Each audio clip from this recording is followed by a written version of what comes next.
જે આપણા સંસ્થાના પ્રધાનજી, નાણામંત્રી, જેમ ગુજરાતનો વહીવટ, નાણાંનો વહીવટ નાણામંત્રી તરીકે કનુભાઈ દેસાઈ સંભાળી રહ્યા છે, એવી જ રીતે અંત અપંગ માનવ કલ્યાણ સોસાયટીનો નાણાંનો બધો વહીવટ છે એ પ્રતાપભાઈ ખૂબ સુંદર રીતે સંભાળી રહ્યા છે.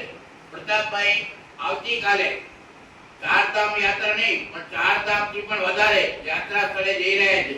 આવતીકાલે તેઓ 20 પરિવાર માંડવીથી પ્રસ્થાન કરી રહ્યા છે. ત્યારે આપણી સંસ્થા આજે એમને શુભેચ્છા પાઠવે છે કે એકની યાત્રા નિર્વિઘ્ને સંપન્ન થાય, એ લોકોએ માનસિક શાંતિ મળે અને એમના જીવનમાં ઉત્તરોત્તર પ્રગતિ થાય અને એનો પરિવાર સુખી રહે એવી એક શુભેચ્છા પાઠવવામાં આપણે વિનંતી કરી છે કે એમની યાત્રા છે એ નિર્વિઘ્ને સફળ થાય એવી આ સંસ્થા વતી આપણે એમને શુભેચ્છા પાઠવી છે.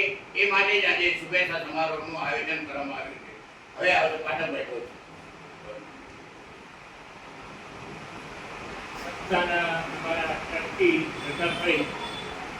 નાની મોટી યાત્રાઓ તો લગભગ મોટા ભાગના માણસો કરતા હોય, નાની કરતા હોય, પણ ચારધામની યાત્રા કોઈ કઈ ના કિસ્મતમાં હોય, બધાના કિસ્મતમાં એમાં અમારા પ્રસાદભાઈની જે ચારધામની યાત્રા કરે છે, ભગવાન સ્વામિનારાયણ ભગવાન ઈષ્ટદેવ એમને યાત્રામાં એકદમ સફળ બનાવે અને ત્યાં બધાને અમારા વતી પણ અમારી બધાની તબિયત સ્વચ્છ રહે એ રીતે અમારા વતી પણ આપ પ્રાર્થના કરશો એવું હું આપને વિનમ્ર વિનંતી કરું છું.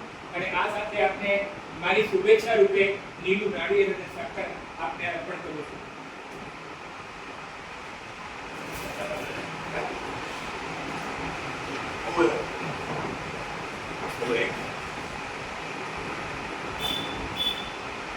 ફોટો પાડી લો.